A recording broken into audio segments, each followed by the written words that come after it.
Hey everyone, it's Alex, and welcome to this Marvel Snap Guide, where I'm going to talk about the top 15 Pool 3 cards to unlock using your newly found collector's tokens. In this guide, not only am I going to talk about those 15 cards, but I'm actually going to give you example deck lists to help you get started if you're early in Pool 3, and I'm also going to give you additional cards that synergize with the card you've just unlocked, so that you can start deck building on your own. It's a truly remarkable guide. It took a long time to put together, and if you want to support this kind of content, hit the like button, because you know it's the only thing that YouTube cares about, as we joke about all the time. But anyways, it's an exciting time to be a Marvel Snap player, because what we've got here is the most requested feature. Now, it's not quite the same as like the Hearthstone Dust system, where you can like literally just go into your collection and craft any card you want, but it's a good compromise, I think, between the collection-based system that Second Dinner is after in Marvel Snap, and also being able to actually unlock some cards that you need. So basically, the way it works is you can get both variants, as you see here, the ultimate variant, and you can also get specific cards. Pool 3, Series 4, and Series 5. Series and Pool are being used interchangeably. We'll get used to it eventually.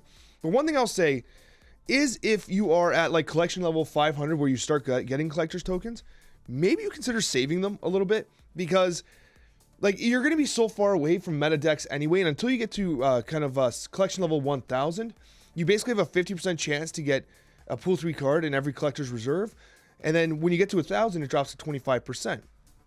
What that allows you to do is unlock as many cards as you can early on, and then start to identify where your gaps are and where you might be missing one key card to finish a primary archetype. So like, for instance, if you have all the discard cards, you have the Calling Wings and everything, and you're just missing Hela, and then Hela pops in the shop, you know that, hey, I'm going to get that Hela because I'm almost done that archetype, right? But if you start buying willy-nilly cards, by the time that Hela comes around and you're like, oh, damn, I don't have enough tokens, I got to pin it, that's still good. You got that pin being utilized, but now you got to wait for those tokens, right? Which might take a while. So it's still new enough that we don't really know the collection rate of the tokens and how viable they'll be for just like snatching things out of the shop willy-nilly, right? It's also worth noting that refunds will not be given after the nerfs. So if you purchase a card that gets immediately nerfed, too bad, so sad. And you also can get variants, as I discussed with this Namor variant. Regardless, let's talk about the top 15, and we're starting with number 15, the Green Goblin. Now, Green Goblin is an absolutely fantastic card to unlock early. The reason for this is because it just fits in so many decks. Like, it is just an automatic include in so many Pool 1 and 2 decks. It doesn't necessarily synergize too much with individual cards. There's natural synergy with Angela, of course, who was recently nerfed. There's natural synergy with armor. If they play armor against you, they can't get rid of the Green Goblin, because the anti-synergy is the destroy decks, right? So like Carnages, Deathlocks will kind of get rid of Green Goblin. The nice thing about Green Goblin as well, works really well with Destroyer because it's on the other side of the board, so it's not impacted by you sweeping across your board. And of course, Debris is great because Green Goblin's one of those cards that, you slide it in, then you Debris, and suddenly your opponent just can't play anywhere in a lane. You're occupying multiple spots with Debris and Green Goblin. It can be really frustrating to play against, and down below we have an example deck list. At the end of the day, I think Green Goblin represents a card that can fit into so many different archetypes. It's just a good card. So if you see it in your shop and you're interested in a card like this, it can definitely be worth picking up. At number 14, we have to talk about Lockjaw. Now, I actually think that Lockjaw is a little weaker individually than Green Goblin is, but it goes higher on the list because it creates a whole new type of archetype. This type of like fetching and like chaotic type of archetype that Green Goblin just doesn't do, right? So the one thing that's notable is that it does benefit from specific Pool 3 cards, namely Wasp is a huge benefit because you're able to play Wasp in conjunction with Lockjaw on turn 3 and pull something from your hand before you draw it instead. It obviously works wonderfully with Jubilee in Pool 2. You play Jubilee on top of the Lockjaw, and it's just like a casino rotating, right? Iceman's really good too, because you throw the Iceman on top of the Lockjaw on turn 4. Not only do you get the Ice Blast, but then you actually swap something in as well while still having 3 mana to play something else. So there's a lot of synergy here, and it's worth noting that I think Lockjaw creates a new type of archetype that lets you kind of experiment with the game and have some fun. So I do have an early Pool Lockjaw list here as well that basically utilizes a Koei Scorpion, your Nightcrawlers, and your Icemans. And Nightcrawler is important because if you pull a Nightcrawler in, you can move it out of the way and then play something else into the Lockjaw as well. So Lockjaw creates a whole new archetype for you. Definitely worth unlocking if you so desire. And then I wanted to talk about Mojo at number 13. The reason for this is because Mojo is one of those like really deceptively good cards that until you actually play with, you don't realize it's as good as it is. So basically Mojo has an ongoing ability with when both player and the opponent have 4 cards, it gains +6 power, becomes a 2/8, which is absolutely insane for a 2-cost card. But the key thing is, I do think that the ongoing lists are amongst the best lists to play, especially in Pool 1, 2, and early Pool 3. And you're going to see an example of this list here. And the advantage to Mojo is it works wonderfully with Ant-Man. You protect that Ant-Man in conjunction with armor. It's very easy to zoo. And then you have the Spectrum top off, which is insane. You got a 210, wild, right? And then the other thing about Mojo that's great is if you are playing a Destroyer type archetype, you have the Warpath lane, which is going to be a 4-slotted lane because you have Warpath, Mojo, Ant-Man, whatever it happens to be, and then you have an empty lane, and then you have the Destroyer. So Mojo really works well in conjunction with the Destroyer decks as well, because usually you have one protected lane, an empty lane, because you have the Warpath, and then Mojo's going to benefit from that stacked lane. So Mojo's a really interesting card, one that I think is really, really strong. You don't have to unlock him, but if you like ongoing lists, do not sleep on the value of Mojo, because he's absolutely fantastic. And then we have Patriot. Patriot coming in at number 12 might be shocking. Could have been higher on the list, I understand. But the realistic truth is that Patriot really doesn't come alive until you get Mystique as well. Mystique really, really amplifies Patriot's capabilities, because essentially what you generally do is you save Patriot Mystique for turn 6 and you drop Patriot Mystique on turn 6. And then all of a sudden your whole board just ramps, right? It's worth noting that Patriot unlocks a whole different type of archetype that basically brings online a whole bunch of cards that you didn't have prior. So for instance, you have the Misty Knights that you've had since Pool 1 that you're not using. You have Cyclops, you know. Let's move X-Men, and it's been completely useless until this point. And you got guys like Hulk, you obviously have the Thing, you have Abomination, you have others. They all just benefit from Patriot, right? So Patriot's one of those cards that like just allows you to use a whole bunch of cards that have been sitting idle in your collection the whole time. There's value to that. And it's a good card as well. And if you're fortunate enough to like unlock Mystique early, if you see Patriot, it is like a top 1, basically. If you get a free Mystique and you got Patriot, it's top 1. Conversely, if you have a Patriot and you see Mystique, top 1 as well. It's worth getting to complete this archetype. This combo is extremely valuable, still playable individually, but I think that Patriot creates such a new archetype for you and such a new playstyle that it's worth getting. It's just a card you really want to have in your collection. And then we have Wave. Wave is an incredible card because it has a very unique effect from a deck building perspective. And this is similar to Patriot. Like there's only one Patriot, just like there's only one Wave. On reveal, basically the next turn, both players' cards cost 4. This has incredible synergies in a variety of different ways. Namely, you have the Odin synergy where you can constantly reset the wave by playing Wave on 3, Odin on 4, and then another big card like a Magneto or a Hulk or whatever on 5, and your opponent's like, I didn't build a deck for this. Like, they're playing garbage, and you're smashing them with these turn 6 plays, right? That's what Wave does. Wave also has incredible synergy with Death, because every time that a card is destroyed, Death reduces in cost, and that's applied after the Wave effect. Therefore, you could actually play both Death and an additional card as long as Death has been reduced by 4 or by 2 by turn 6, because you have that additional mana. So it's actually pretty impressive what you can do with Death and Wave, because the Wave reduction's applied first and then the effect of Death. So it's an incredible combination. Black Widow is great. You play Black Widow, and then you play the Wave, and then if they don't get rid of the Widow's Bite in their hand and you hit the Odin again on Wave, the Widow's Bite is 4 mana. So it's extremely restrictive and a wonderful, wonderful card. It does require some, higher pool synergy to really get taken off, but overall Wave is a very effective card. And then you have Dracula. This is one that could have been higher on the list, honestly. Dracula is an incredible card, and it slots perfectly into existing discard lists. It's one of those cards that, like, you really don't need many Pool 3 cards. Yes, of course, it benefits from Pool 3 cards, but, like, you already have the tools. You already have the tools. And there's so many different ways you can approach this list. You have the straight up discard mechanics with Apocalypse, where you literally just discard, you basically empty your hand, you leave Apocalypse in your hand, and then the Dracula hits Apocalypse, gives it an additional +4, and takes on that value for a 4 cost. That's insane. If you can at least hit Apocalypse just the one time, it's a 4 cost 12, which is crazy, right? And it doesn't have any immediate counters. It's not an ongoing ability. It's not an on reveal. So it just does its thing, right? It leech counters it technically, but it comes out on turn 4. So it's amazing, right?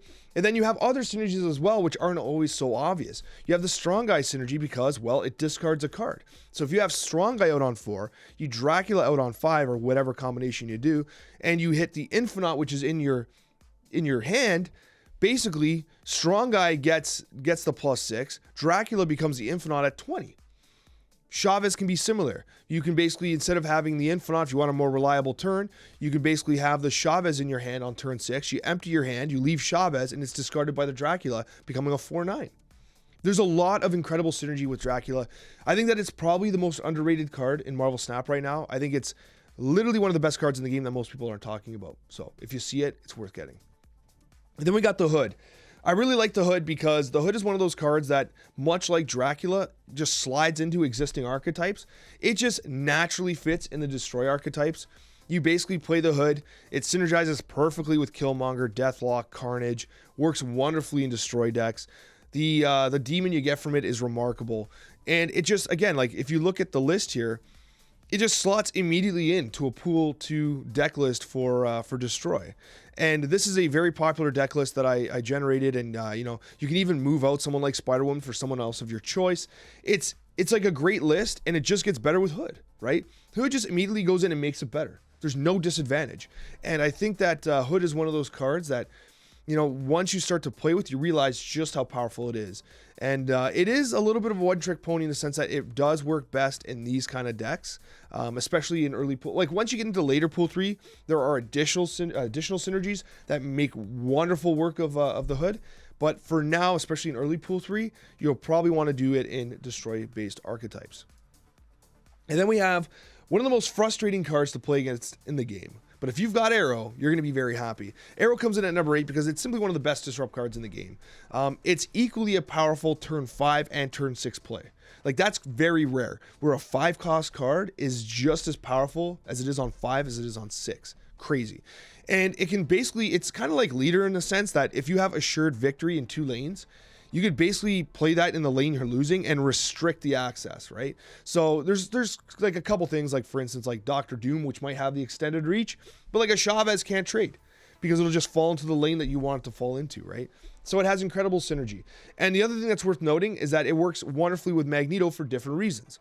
Remember, Aero basically moves the cards that are being played that turn. Magneto moves existing cards. So when you have Magneto and Aero together, you have a different type of tool in each of them. Yes, you have 4 more power in Magneto, that's notable, but Aero simply does something different. So even on turn 6, when you're holding Magneto, Aero might be the correct move strategically. So that's why Aero is so incredibly powerful. Also has some synergy with Kraven. Kingpin, an amazing turn 6 synergy where you literally just destroy the card they play on 6. And naturally, Odin's pretty fun too, because if you play Aero and then it moves the cards, and then you play Odin on top of the Aero, it moves the cards. So it's a pretty interesting synergy that is notable into this game. Aero is a fantastic card, definitely worth picking up. And then we have one of my absolute favorite cards in the game, which is Captain Marvel. It's just a versatile card. It can fit in so many different decks, and although in Pool 2, it works really well in a move-based deck, so if you unlock it early, it does work well in move-based decks, because you basically Heimdall, get all the buffs, the multiple man replicate, Kraven goes insane, and then Captain Marvel's like, hey, did we mess up anywhere here with the macro? And then it moves back to get you the win somewhere else. Really key. The thing, though, is that you have cards in Pool 3 that it like exceptionally synergizes with. For instance, I think it's the best Hela card in the game. Yes. I think that discarding Captain Marvel is one of the best things you can do, because one of the things about Hela is it kind of throws things randomly. Well, Captain Marvel corrects that randomness. It's one of the best discard cards in the game. Moreover, Storm synergizes well with Captain Marvel, because if you undertrade the lane in Storm, Captain Marvel corrects that. Rescue is an amazing synergy with Captain Marvel, because basically the disadvantage of Rescue is having to kind of like commit to one lane on 4 and 5, which can be challenging. Well, Captain Marvel procs the Rescue and allows you to have the optionality of moving around. And with Okoye, the 5/7 Captain Marvel is that much more impactful. So I do think that Captain Marvel is one of those cards that is going to surprise you and save you cubes in more ways than you would imagine.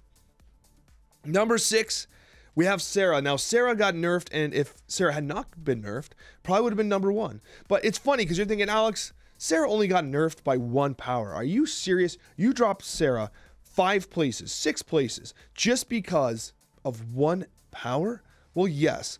I actually streamed last night where I literally lost a Sera lane by 1. And had I had that 1 energy, I would have gained 4 cubes. So it's crazy what those little types of nerfs will do. Literally, it's the difference between winning and losing in Marvel Snap more often than not. We've all had those tie games, those tied lanes that like get decided by the most minuscule of powers. So do not sleep on the nerf. But with that being said, the effect is absolutely unique in this game. It is a amazing effect, especially in conjunction with someone like Magic. You play Magic, you play Sera on turn 6, and then on turn 7, you have a massive, massive miracle turn. And that is essentially what makes Sera so powerful, because you have an opponent who wasn't prepared for a 7-turn game, is sitting there thinking they're in a winning position, but they see the Sera, they see the Magic, and they're scared, and they're not really sure what to do. The interesting thing about the Sera negative style decks, which I'm doing a full guide on, is that the opponent has a very hard time predicting the outcome of that next turn. So you often have situations where like you can retreat and only give up 1 cube, or you can smash them for 8. Like it is a very wide margin of victory, right? And that is what Sera does for you. Synergizes well with Bishop because you're able to zoo very effectively and run that Bishop up. The best Mr. Negative synergy that exists, because basically Mr. Negative comes out, and then with Sera after that, the cards that you draw, they're already inexpensive, and it allows you to basically just dump your entire hand. Great synergy there, wonderful with Magic, and the Angela as well, similar to Bishop, because you can zoo into it. Honestly, Sera still remains one of the best cards in the game. It's that simple. And if you want a very high impact pool 3 card, Sera is an excellent choice. And then we have Dr. Doom. Now, Dr. Doom is one of those cards that is just an amazing, amazing card. It's the ultimate zoo card. It does really benefit from pool 3 cards like Patriot, like Wong, but you shouldn't sleep on the value of, Captain Marvel. Oh, not Captain Marvel, that's Blue Marvel. Blue Marvel, Odin, having a very positive impact on the Dr. Doom and the Doom bots. You have an opportunity to basically have a massive, massive presence on the board that it basically goes extremely wide in zoo decks. And it's funny because obviously these bots are not impacted by killmongers and stuff like that. So Dr. Doom has incredible reach and can be extremely valuable, especially when played in conjunction. And like Storm, for instance, could be here as well. Storm gets a huge value from Dr. Doom because you get that additional reach into the stormed location. It's just a good list. It's just a good card that makes any zoo list better. And there's so much synergy with them. It's just so much synergy, especially with like Wave. You sneak out a Dr. Doom early with Wave. It's insane, right? There's so much benefit to Dr. Doom. It is an add-in on so many decks. It's one of those cards that you craft and you never regret. And then we have Destroyer, another card that got nerfed, but it honestly is just an amazing card. It's just an amazing card, because the amazing thing about Destroyer and why it comes in at number 4 could even have been number 1.